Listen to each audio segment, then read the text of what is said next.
Thanks for watching BVR TV news. Sir, గత వారం రోజుల నుంచి మీరు జంజి చేసినటువంటి ఉద్యమం పైన స్పందిస్తా ఉన్నారు. రకరకాల మాధ్యమాల్లో వీడియోలు కూడా చేస్తా ఉన్నారు. ఈ రోజు ప్రెస్ మీట్ మీరు కండక్ట్ చేసినటువంటి 2 hours లోపే ధర్మేంద్ర ప్రధాన్ గారు రాజీనామా చేయడాన్ని మీరు ఎట్లా చూస్తా ఉన్నారు? సో ప్రజాస్వామ్యంలో పాలకులు ఎంత గొప్ప వాళ్ళైనా కూడా ప్రజాగ్రహం ముందు వాళ్ళు తలదించాల్సిందే అనేది ఈ జంజి ఉద్యమంలో ముఖ్యంగా నిరూపితమైంది. ప్రజలకు అనుకూలంగా విద్యార్థుల భవిష్యత్తుని కాపాడే బాధ్యత కేంద్ర ప్రభుత్వానిపై ఉంది.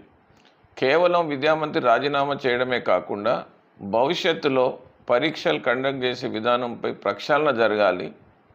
నేషనల్ టెస్టింగ్ ఏజెన్సీ స్థానంలో రాజ్యాంగబద్ధంగా ఉండేటువంటి ఒక యూపీఎస్సీ లాంటి సంస్థను ఏర్పాటు చేసి మున్ముందు ఇలాంటి సంఘటనలు పునరావృతం కాకుండా చేయాల్సిన బాధ్యత కేంద్ర ప్రభుత్వానిపై ఉందని మేము భావిస్తున్నాం. ఇప్పుడు ప్రక్షాళన చేయాల్సిన అవసరం ఉందని మీరు అంటున్నారు. ఆల్రెడీ ప్రక్షాళన చేసిందని బీజేపీ అంటా ఉంది కదా.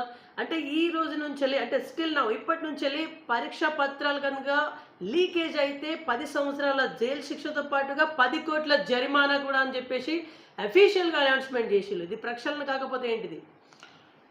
ప్రశ్నాపత్రాల లీకేజ్ అనేది కొన్ని లక్షల మంది విద్యార్థుల జీవితాలకి వాళ్ళ తల్లిదండ్రుల ఆశలకు సంబంధించిన విషయం. 10 సంవత్సరాల జైలు శిక్ష, 10 కోట్ల జరిమానాకి మన ఉన్న ప్రస్తుత పరిస్థితుల్లో ఎవరు భయపడరు. కాబట్టి ప్రశ్నాపత్రాల లీక్లో ఇండైరెక్ట్గా డైరెక్ట్గా ఇన్వాల్వ్ అయిన ఎవరినైనా ఫాస్ట్ ట్రాక్ కోర్టుల ద్వారా జడ్జిమెంట్ ఇచ్చి వాళ్ళని ప్రజా సమూహం ముందు ఉరితీయాలటువంటి కఠినమైన తరమైనటువంటి శిక్షలు ఉంటే తప్ప మన దేశంలో ఈ ప్రశ్నపత్రాల లీకేజ్ అనేది ఆగదు అని మేము భావిస్తున్నాం. ఓకే, సో ప్రజెంట్ ఇంకా జంజి ఇంకా చల్లారలేదు. జంజి ఉద్యమం ఇంకా కంటిన్యూషన్లోనే ఉంది. ధర్మేంద్ర ప్రధాన్ గారు రాజీనామా చేసినప్పటికీను అంటే పోలీసుల నుంచి వెళ్ళి క్షమాపణలు కోరుతా ఉన్నారు. ఇది కరెక్టేనా? మీకు ఎట్లా అనిపిస్తూ ఉంది ఒక ఇంటెలెక్చువల్గా? అంటే ప్రజాస్వామ్యంలో శాంతియుతంగా సమ్మె చేస్తున్నటువంటి విద్యార్థులపై ఈ విధంగా దాడి చేయడం ఎన్నటికీ కూడా ఇది అంగీకరించే విషయం కాదు. కాబట్టి ప్రభుత్వం, పోలీస్ వ్యవస్థ తక్షణమే విద్యార్థులకు క్షమాపణ చెప్పాల్సినటువంటి అవసరం ఉందని మేము భావిస్తున్నాం. సో ప్రశ్నించే గొంతుకని నిలిపేసేటువంటి ఈ వ్యవస్థ ప్రజాస్వామ్యంలో పనికిరాదు.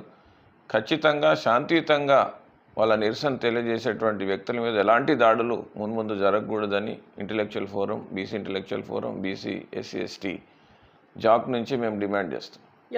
సో ఏది ఏమైనప్పటికీ భారతదేశంలో జంజి తలుసుకుంటే ఏదైనా సాధిస్తారనేది నిరూపించడం జరిగింది.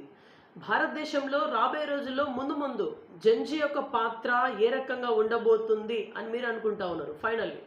గత 10 సంవత్సరాలుగా ప్రభుత్వం యొక్క కార్యక్రమాలని ప్రశ్నించడానికి ప్రతిపక్షంలో ఉన్న వాళ్ళు కూడా భయపడాల్సినటువంటి పరిస్థితులు క్రియేట్ చేయడం జరిగింది. మధ్య మంచి పరిణామం ఏదంటే మన భారతదేశంలో ఉన్నటువంటి యువత ప్రభుత్వ వైఫల్యాలని ప్రశ్నించడానికి ముందుకు వచ్చింది. కాబట్టి కేవలం నీట్ ప్రశ్నాపత్రం లీకేజే కాకుండా భారతదేశంలో ముందు జరగబోయే ప్రతి అన్యాయాన్ని యువత బాధ్యత తీసుకొని ప్రశ్నించినప్పుడు ఖచ్చితంగా ప్రభుత్వం సరైన పాలన చేయడం ద్వారా మన భారతదేశ యువత యొక్క భవిష్యత్తుని కాపాడిన వాళ్ళం అవుతాం. కాబట్టి కేవలం ప్రశ్నపత్ర లీకేజ్ మాత్రమే పరిమితం కాకుండా భవిష్యత్తులో ప్రభుత్వాన్ని ప్రతిపక్షంతో పాటు ఒక రెగ్యులేటరీ బాడీ లాగా మన భారతదేశంలో ఉన్నటువంటి యువత ముఖ్య పాత్ర పోషించాల్సిన సమయం ఆసన్నమైందని మేము భావిస్తున్నాం. నేను doctor Ramesh Kurapati, joint secretary, BC intellectual forum, Telangana state.